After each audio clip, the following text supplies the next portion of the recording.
Hey, what is up, guys? This is SgamingR with my 101st video on YouTube. If you haven't seen it already, check out my 250 subscriber 100 video special video. Anyway, back to this video. We are in the Let's Play of Monster Hunter Portable 3rd number 4. And if you don't know what this is right here, this is in all Monster Hunter games there was always this pig roaming around the village. And as weird as this sounds, you have to like pet it, and at the exact time the music stops, like some time after it, and you hit it, like if you hit X, then the pig will jump up and be all happy, and it becomes your pig. I know it's really weird. I don't really think it has a purpose. You don't have to do it or anything. Some people seem to think that if you pet a pig, if you pet your piggy before you go off on a quest, then you'll have more luck on getting more important items, bigger items and stuff. But I really don't think that happens, based off personal experience, based off years of playing these games, this series. But you know, maybe it does. So I have no idea. All right, so we're just checking any armors here. There's nothing here. I'm gonna change the longsword, actually. As I told you last video, I'm a longsword user. I'm not really too much of a sword and shield user. I'm anything that kind of goes with the blade. So like a longsword and a sword and shield, great sword. I'm good with all of them. Things like the hammer and the hunting horn I kind of suck at. Well, hammer's not the hardest thing to use, I would say. Hammer's, well, it depends on your style, but the hammer is, you know, there are people who are really good at there, who can time everything perfectly.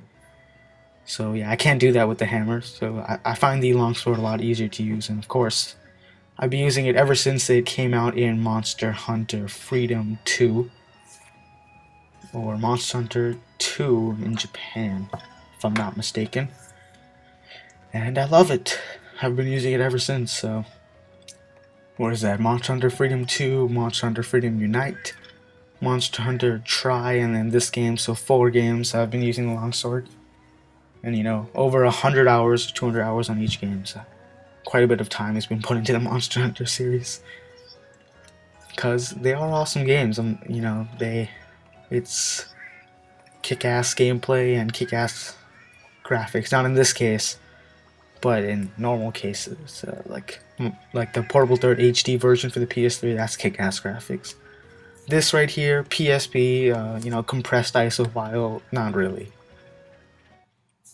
So this episode, we are going to go to the farm and do some farm work, because of course I always need my ores and my fish, because those things always come in useful later on.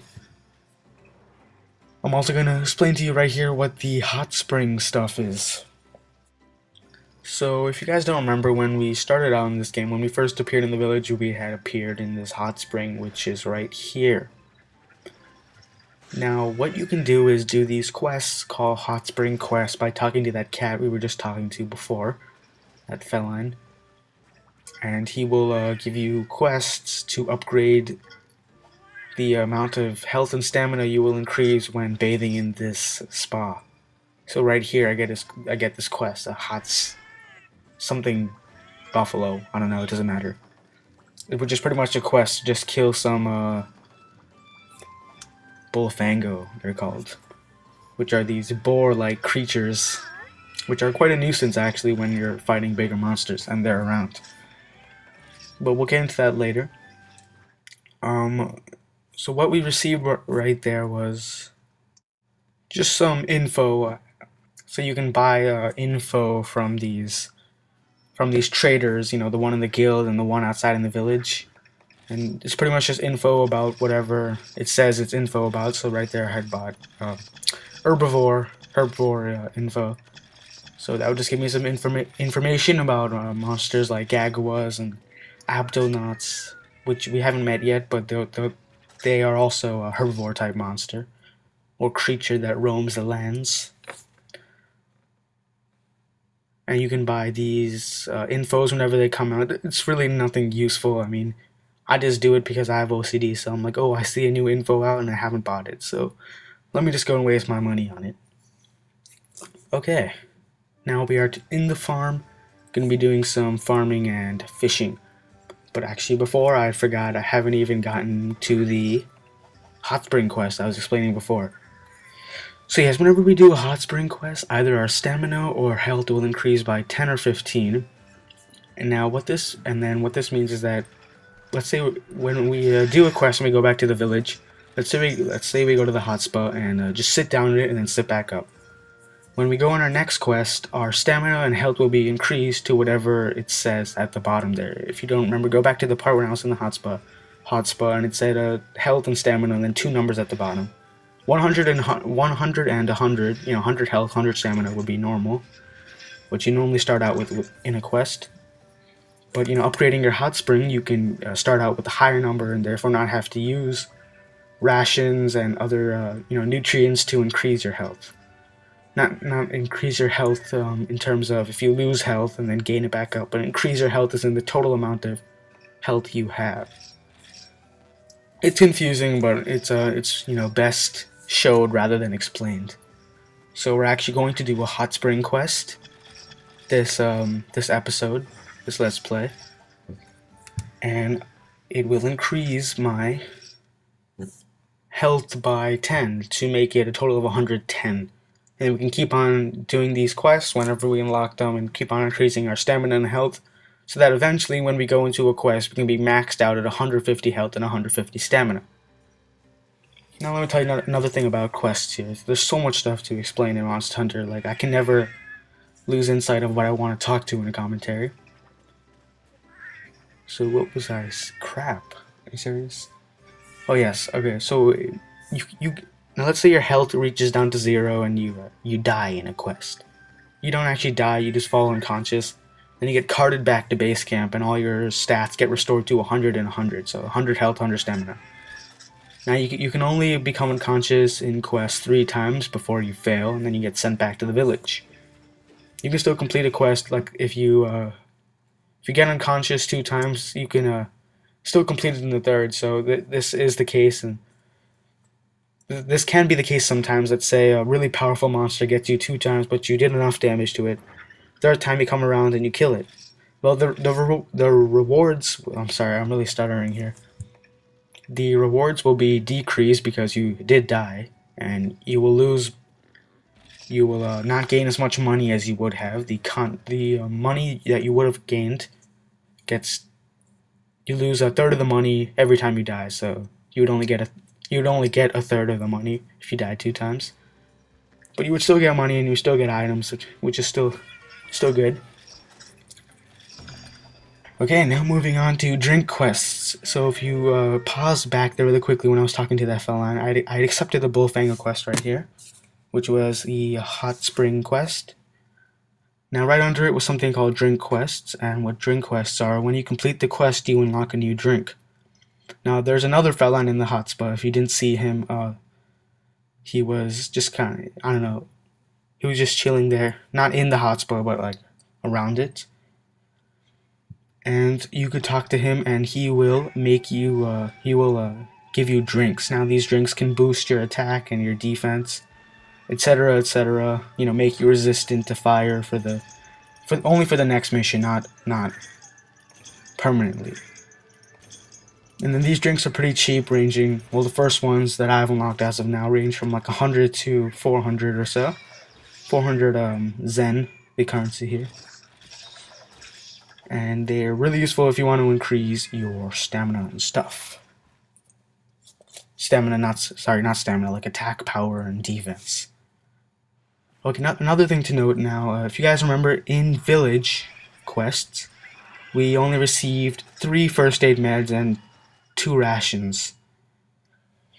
Here in any guild quest, you will always receive, if you're doing any guild quest solo, so without other people, you will always receive 9 first aid meds and 8 rations.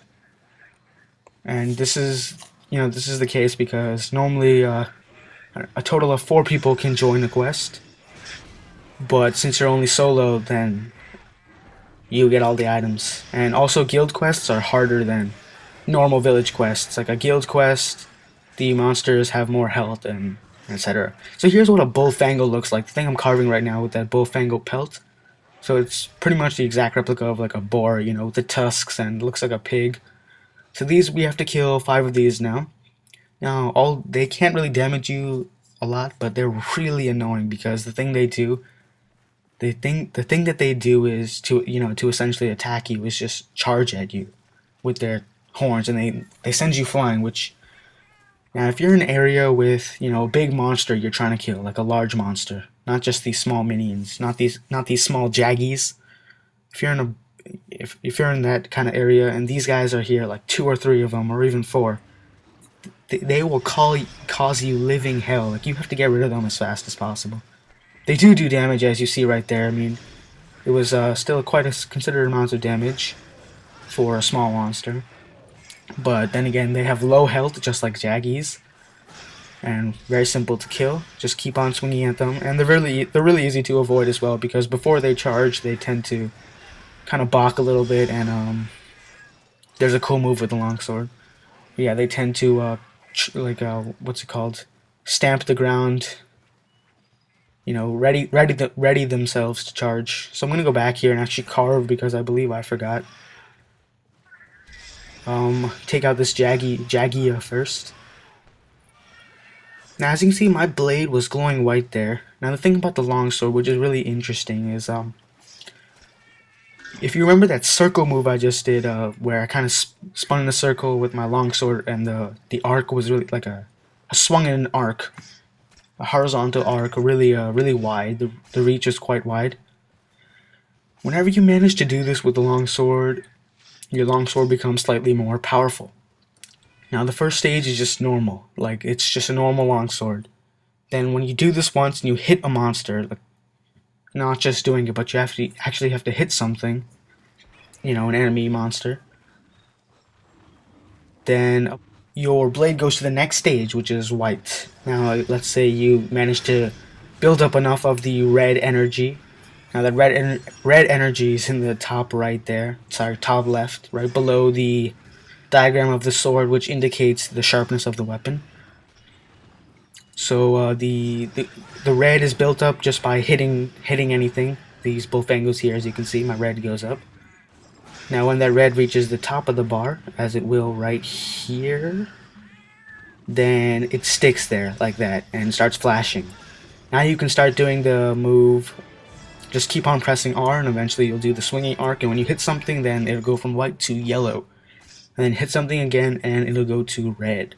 And red is the final stage, where every time it goes to the next stage, it becomes more powerful.